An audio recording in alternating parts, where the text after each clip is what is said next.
Olá, meus irmãos, graça e paz. Meus queridos, nesse vídeo aí nós vamos falar sobre esse tema que está na tela aí. A disciplina do homem não é a disciplina de Deus. O porquê que eu quis trazer este vídeo com esse tema? Bem, meus queridos, nós que já estivemos lá dentro das denominações, nós conhecemos bem essa palavra disciplina. Sabemos que qualquer um deslize do cristão, qualquer falha que você comete na carne, você vem a ser disciplinado diante da congregação. E tem aquele famoso banco da disciplina, né, que geralmente é em média aí dependendo o grau, né? O grau da falha, você chega aí a 3 meses, temos casos aí recentes aí de adultério, né? Pastor com membros, com esposa do membro, coisa e tal, e que levou aí uma disciplina de 3 meses. Bom, para quem entrou em uma família, destruiu uma família, né?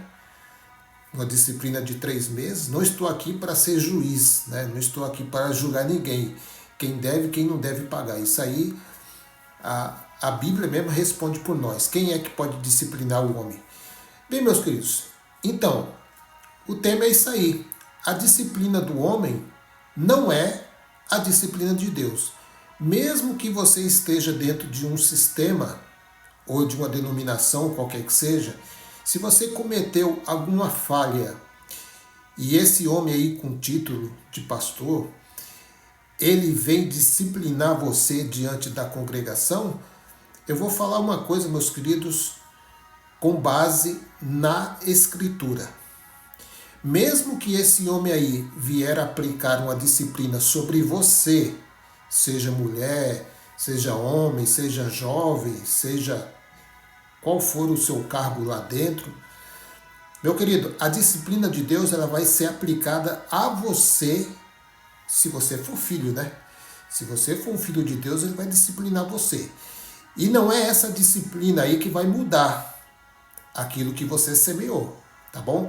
E nós vamos entender isso neste vídeo. Então põe atenção aí, meus queridos. Olha aí, eu quero começar aqui, meus queridos. Na Bíblia, nós podemos ver sempre Deus disciplinando o seu povo. Quem é que disciplinava o povo? O próprio Deus.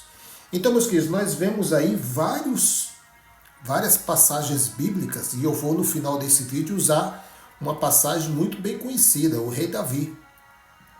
Então nós podemos ver em vários lugares Deus disciplinando o seu povo, levando o seu povo a cativeiro, levando o seu povo a ser escravo de outras nações. Então o Senhor sempre teve os seus meios de disciplinar o seu povo. Na saída do Egito, na passagem do deserto ali, eles ficaram ali dando voltas sobre disciplina de Deus. Então Deus tem a sua disciplina. Deus corrige ao filho que ama. Então, onde está escrito isso? Hebreus capítulo 12, o verso 6, o 7 diz assim: pois o Senhor disciplina quem Ele ama e castiga todo aquele que aceita. Quem que aceita? Deus. Não é você que aceita ser filho. É Deus que aceita você ser filho. Olha aí. Interessante isso, né? Pois o Senhor disciplina quem Ele ama e castiga tudo ou todo aquele que aceita como filho. O verso 7 diz assim: enquanto suportam essa disciplina de Deus, lembre-se de que Ele os trata como filhos. Quem já ouviu falar de um filho que nunca foi disciplinado pelo pai? Deuteronômio capítulo 8, verso 5. Saibam, pois, em seu coração, que assim como um homem disciplina seu filho, da mesma forma o Senhor, o seu Deus, os disciplina. Meu querido, Existem muitos pontos na Bíblia que nos dá ensinos e direcionamento como nós disciplinar nossos filhos, né? Antigamente nós tínhamos liberdade para disciplinar nossos filhos, hoje não. Hoje não se pode mais disciplinar os filhos, né? O governo quer ensinar você a disciplinar o seu filho. As autoridades querem ensinar você a disciplinar o seu filho, mas nós recebemos disciplina do nosso pai e nem por isso nós deixamos de amar nossos pais. Jó capítulo 5, verso 17. Eu vou usar aqui uma versão da Almeida, Revista e Atualizada. Bem-aventurado é o homem a quem Deus disciplina. É uma questão de bem-aventurança você ser disciplinado por Deus. E olha, meu querido, se você for disciplinado por Deus, não fique triste.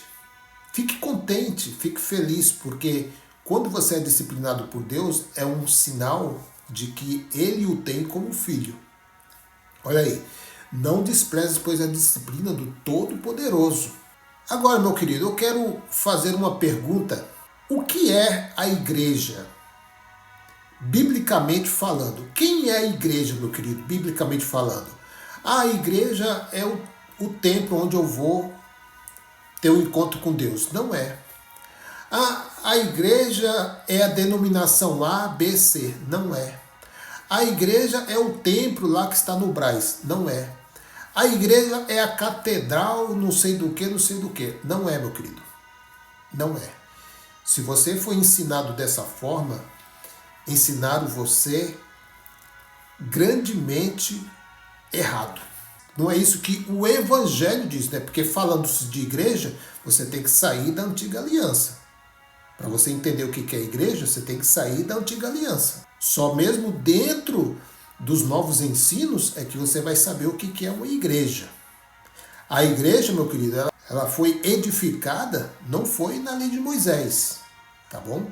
É por isso que eu sempre falo aqui, se aonde você frequenta, lá eles aplicam leis de Moisés sobre você, então você não está vivendo a nova aliança ainda e você não é a igreja de Cristo. Você frequenta um templo religioso, você frequenta uma denominação, uma empresa CNPJ que comercializa o evangelho do Cristo.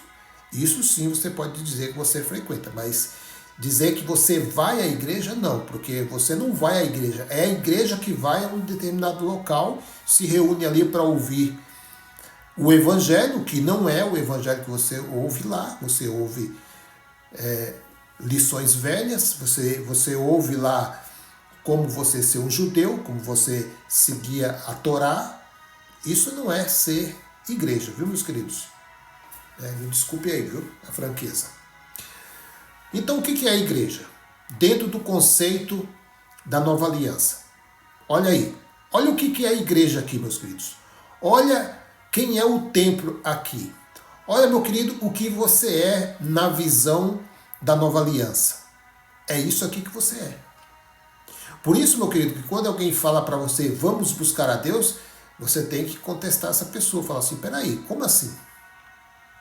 1 de Coríntios 3,16. Vocês não sabem que são santuários de Deus e que o Espírito de Deus habita em vocês? Vocês sabem ou não sabem? Se você não sabia ainda, você está sabendo agora. Versículo 17. Se alguém destruir o santuário de Deus, Deus o destruirá, pois o santuário de Deus é a igreja Deus e Amor. Não. É a igreja Assembleia de Deus? Não. É a igreja batista? Não. É a igreja metodista? Não. É a igreja wesleyana? Não. A igreja, o templo de Deus, o santuário de Deus, que são vocês, é sagrado. 2 de Coríntios 6,16, que acordo há entre o templo de Deus. Quem é o templo de Deus? Vamos seguir a leitura. E os ídolos. Pois somos santuário do Deus vivo. Como disse Deus, habitarei com eles e entre eles andarei.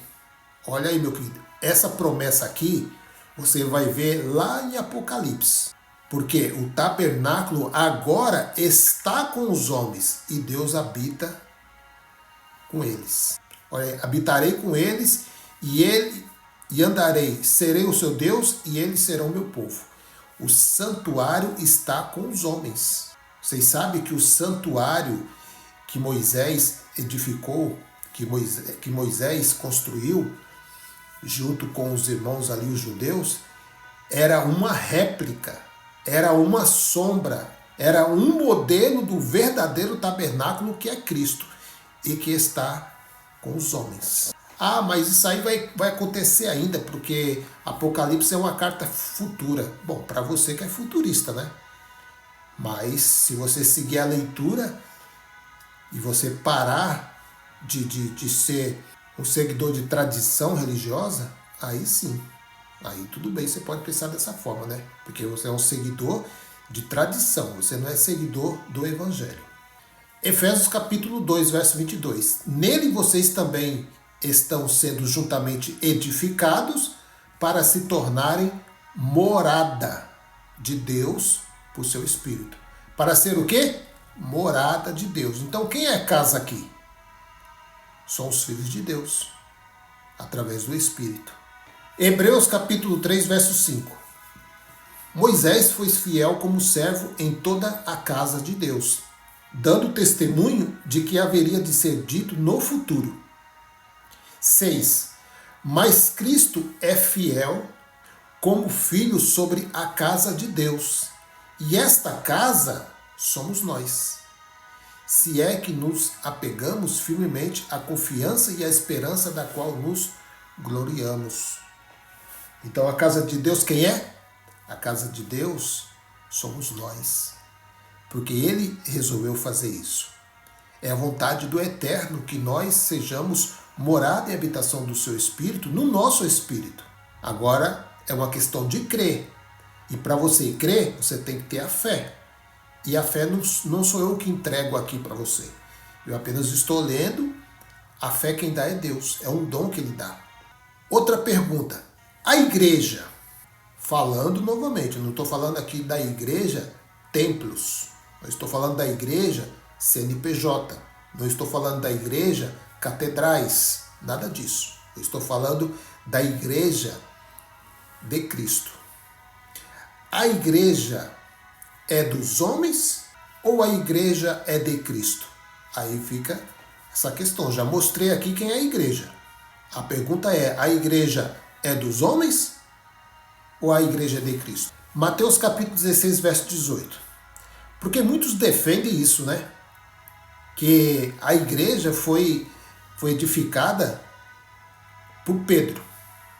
Não é essa a verdade. Até os papas dizem que Pedro foi o primeiro papa. O que tem a ver Pedro com Roma? O que tem a ver Pedro, um judeu, com Roma? Pedro nunca esteve em Roma. Que laço tem Pedro com Roma? Bom, se fosse falar de Judas, né, que se vendeu, mas Judas morreu, né? Pedro foi crucificado, foi morto. Se fosse o papa, estava vivo. Estava vivendo mais tempo do que João na ilha de Patmos. Claro que não, né, meu querido? Mateus capítulo 16, verso 18. Portanto, eu lhe digo, você é Pedro, ou pequena pedra. E sobre esta pedra construirei a minha igreja. Ou, em outras versões, edificarei a minha igreja. E nem a morte poderá vencê-la. Ou seja, a sepultura, né? O inferno. Tudo depende de uma tradução. Seguindo aí, Mateus 18, 17. Mas se a pessoa que pecou não ouvir essas pessoas, então conte tudo à igreja. Então já sabemos quem é a igreja, né? Que igrejas são pessoas, são uma comunidade reunida. Ou seja, várias pessoas se reuniam com os discípulos. A igreja estava ali. E você vê que na época dos discípulos não tinha igreja, a igreja tal, igreja, placa, né, de igreja, não. Tinha um templo, ninguém ia no templo, eles iam nas casas porque estavam passando por uma grande perseguição ali, então eles se reuniam nas casas. Então sempre o apóstolo Paulo, em suas cartas, ele diz, a igreja que se reúne na casa de fulano, na casa de Beltrano. Olha, Mateus 18, 17, mas se a pessoa que pecou, ou que falhou, né, no caso aqui, né, não ouvir essas pessoas, então conte à igreja. Mas aqui não está dizendo que a igreja vai disciplinar. Está dizendo? Não. Mas por que os pastores de hoje querem disciplinar as pessoas? Porque eles querem impor autoridade. Eles querem colocar esse temor sobre a pessoa, olhar para esse homem aí e ver ele como um semideus. Porque se não fizer, ele vai castigar. Mas quem deu autoridade a esse homem de disciplinar os filhos de Deus? Porque nós temos um pai. Aliás, você que ainda tem o seu pai, você tem dois. O pai biológico, que gerou você na carne, e tem o pai dos espíritos, que ele disciplina aquele que ama. Tem algum escrito aqui que Deus ele deu autoridade para o homem disciplinar, colocar num banco, né, expor a pessoa ao ridículo? Meu querido, quando aquela mulher foi julgada por ter cometido o adultério, por que o homem não estava junto? Por que eles não atiraram a pedra naquela mulher, como diz o Yahshua, o Messias? Quem não tem pecado, atira a primeira pedra. Quando um homem desse coloca uma pessoa sobre um banco, dizendo, olha, esse cara aqui pecou, adulterou, roubou, cometeu alguma atrocidade, ele vai ser disciplinado. E você que está colocando esse homem no banco, você não tem nenhuma falha diante de Deus? Eles não têm, eles não cometem falhas. Então eles atiram pedras. Quando colocam você no banco, eles atiram pedras. Aquela disciplina, meu querido, não vai curar aquela pessoa. Não vai. E muitas pessoas já até acostumaram com esse banco aí, porque eles cometem falhas como esse que eu falei aí no começo, do adultério. O líder acha que pode ter a esposa do membro e ele vai lá pro banco e fala, ó, isso aqui vai valer a pena. Tranquilo, fico lá 3 meses, depois saio, ó, beleza. E com Deus? Se você for filho, você vai ser disciplinado é por Deus, não é pelo banco da igreja CNPJ, não. Não é não. Então conte tudo à igreja, ou seja, aos irmãos. Quem que iria tomar ali a iniciativa? Os irmãos iriam conversar, chegar num acordo, né? E se ela não ouvir a igreja, os irmãos ali, a comunidade, trate-o como um pagão ou como um cobrador de imposto, mas não está dizendo nada para colocar em um banco. Da onde saiu esse banco, né, meus queridos? Isso é mais uma manobra do sistema religioso para colocar os homens debaixo dos seus governos. Simples. 1 de Pedro, capítulo 2, verso 4. Olha aí. Olha quem é o cabeça. Não é o líder da igreja, não é cabeça não, viu? Não é cabeça da igreja não. O pastor não é o cabeça da igreja. O bispo não é o cabeça da igreja. O apóstolo não é o cabeça da igreja. 2,4. E chegando-vos para ele pedra viva, reprovada, na verdade, pelos homens, mas para com Deus eleita e preciosa. Está falando de quem aqui? De Cristo. Quem é o cabeça? Cristo. Quem é a pedra? Cristo. Verso 5. Vós também, como pedras vivas, sois edificados, casa espiritual e sacerdócio santo, para oferecer sacrifícios espirituais. Não é trazer o envelope, não é ir para a fogueira, não é ser um dizimista fiel, não é fazer votos, nada disso. Sacrifícios espirituais, né? Nada de literal. Toque o envelope aqui. Barganha com Deus, meu querido, não dá, viu? Não dá certo, né? O seu pastor nunca vai dizer que é uma barganha, porque ele quer que você continue fazendo isso, mas é barganha, viu? Com Deus não se barganha, não. Então, sacerdócio santo, para oferecer sacrifícios espirituais agradáveis a Deus por Jesus Cristo. Verso 6. Por isso também na Escritura se contém: eis que ponho em Sião a pedra principal da esquina, eleita e preciosa, e quem nela crer não será confundido. Colossenses capítulo 1, verso 18. É Pedro que é o cabeça? Não. E ele é a cabeça do corpo da igreja. É o princípio e o primogênito dentre os mortos, para que em tudo tenha a preeminência. Falando de Cristo. Olha aqui, meu querido, o Novo Testamento deixa claro que Cristo é a fundação. Atos dos Apóstolos 4, 11 e 12, nós vamos ler. 1 Coríntios 3, 11. Né? Ele é a fundação. Cristo é a fundação da igreja. Vamos ver? Vamos ver aqui Atos dos Apóstolos 4, 11 e o 12.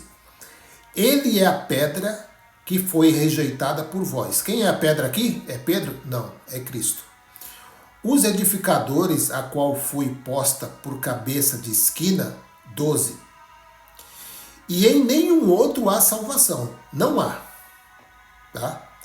O sistema religioso, eles inventaram outros caminhos, né? A santa não sei o quê, o padre não sei o quê, o padroeiro não sei o quê, o bispo, o apóstolo, o pastor e tudo vai, né? Então eles manipulam as escrituras, né? Vou repetir o 12 aqui. E em nenhum outro há salvação, porque também debaixo do céu nenhum outro nome há dado entre os homens pelo qual devamos ser salvos. Agora, 1 Coríntios 3,11. Porque ninguém pode pôr outro fundamento além do que já está posto. Não pode. O qual é Jesus Cristo. Olha só, eu vou ler esse conteúdo aqui, meus queridos. Põe atenção aí na leitura. A Igreja Católica Romana afirma que Pedro é a pedra a qual Jesus se refere e então usa essa interpretação como evidência de que ela é a única igreja verdadeira. Entretanto, como vimos, Pedro sendo a rocha não é a única interpretação válida. Mesmo se Pedro for a rocha em Mateus 16, verso 18, isso não daria à Igreja Católica Romana qualquer autoridade. As Escrituras em nenhum lugar registram Pedro estando em Roma.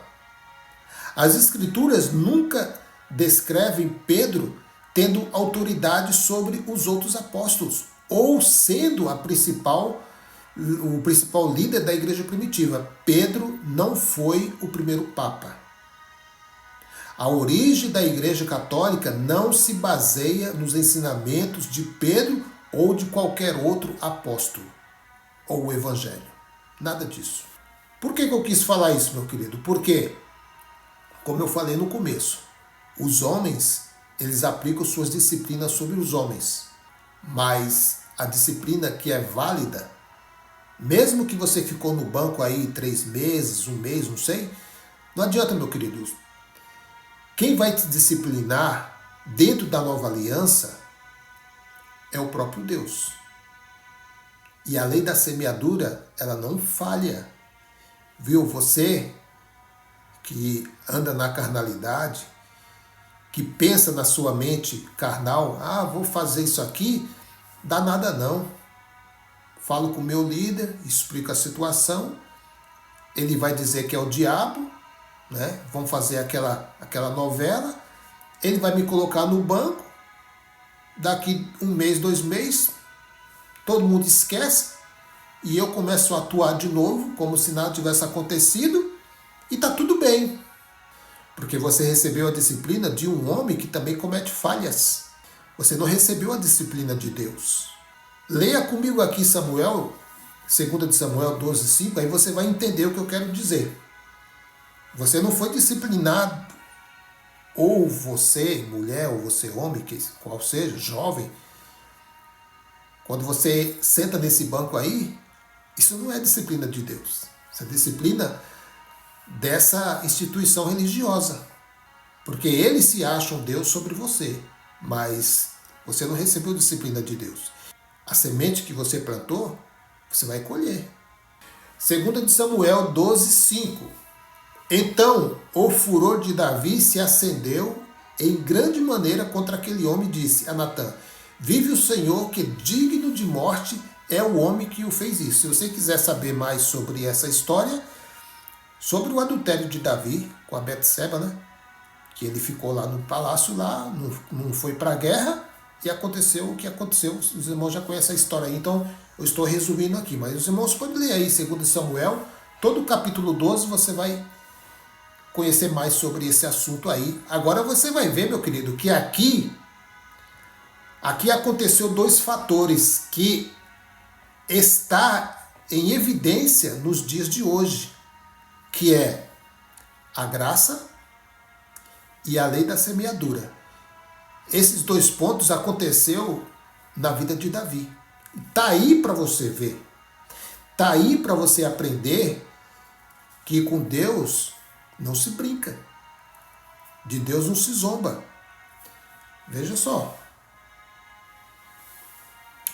Agora no versículo 6. E pela cordeira tornará a dar o quadruplicado, porque fez tal coisa e porque não se compadeceu. Veja, meu querido, que quando a pessoa ela se torna muito religiosa, ela não consegue nem enxergar aquilo que está fazendo. A pessoa já está tão carnal, que quando ela pratica uma obra da carne, ela já sabe que ela vai ali passar um momento ali no banquinho, vai voltar e depois vai fazer tudo de novo. Porque ela nunca foi disciplinada por Deus, ainda. Ela foi disciplinada por um homem, disciplinado por um sistema que não tem nada a ver com o Altíssimo. Então, para você ver que até aqui, o rei Davi não sabia nem que o profeta estava falando dele mesmo. Olha aí, verso 7. Então disse Natã a Davi: tu és este homem, Davi. Para de ser hipócrita. Para de querer dar uma de mal entendido. Para de dar um João sem braço. É você, Davi. Você já esqueceu o que você fez? Você acha que Deus não está vendo? Você acha que os olhos do Senhor não estão sobre toda a terra? Aí você se engana, Davi. Assim diz o Senhor Deus de Israel: eu te ungi rei sobre Israel, eu te livrei das mãos de Saul. Verso 8 e verso 9.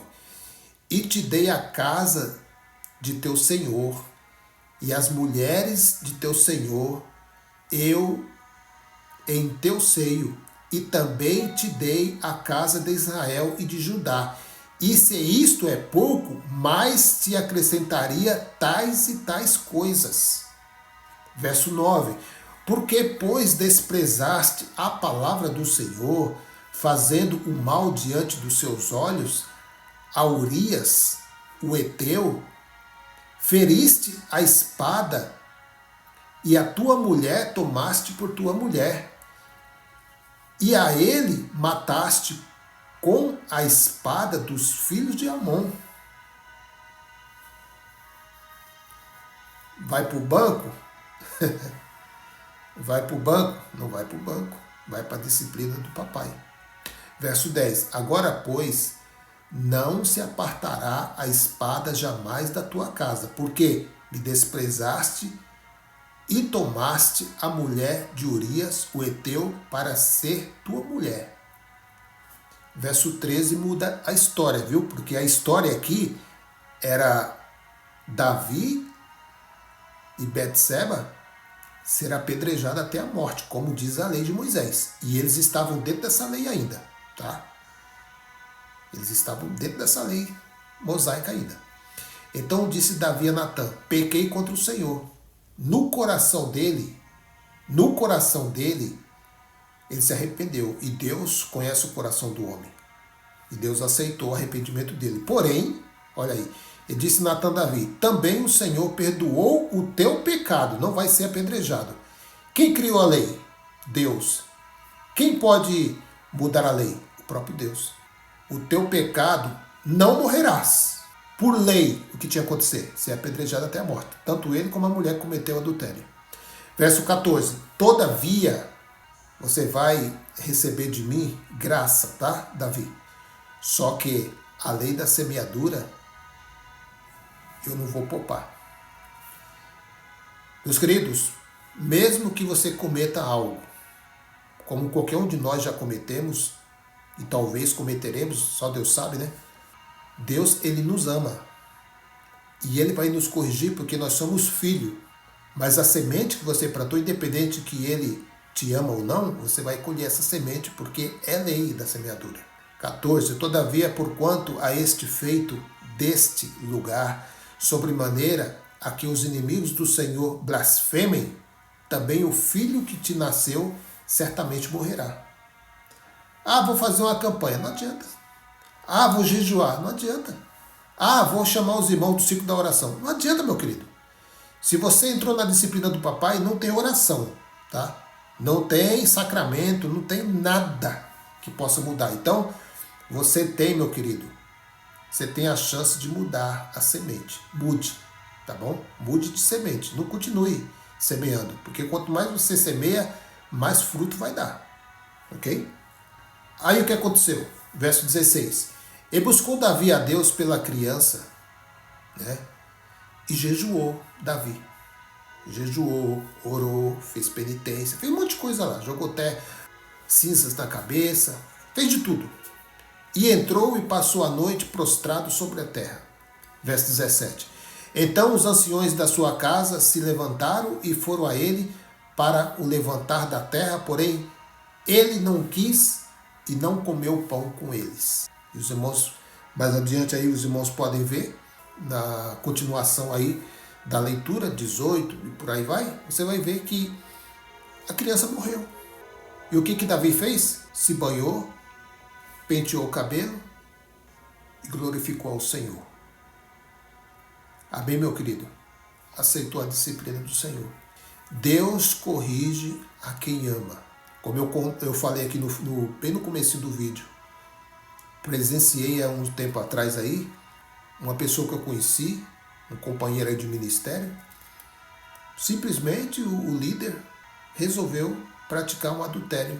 Se envolveu com a esposa desse irmão, tomou aí uma disciplina aí de nem 3 meses foi.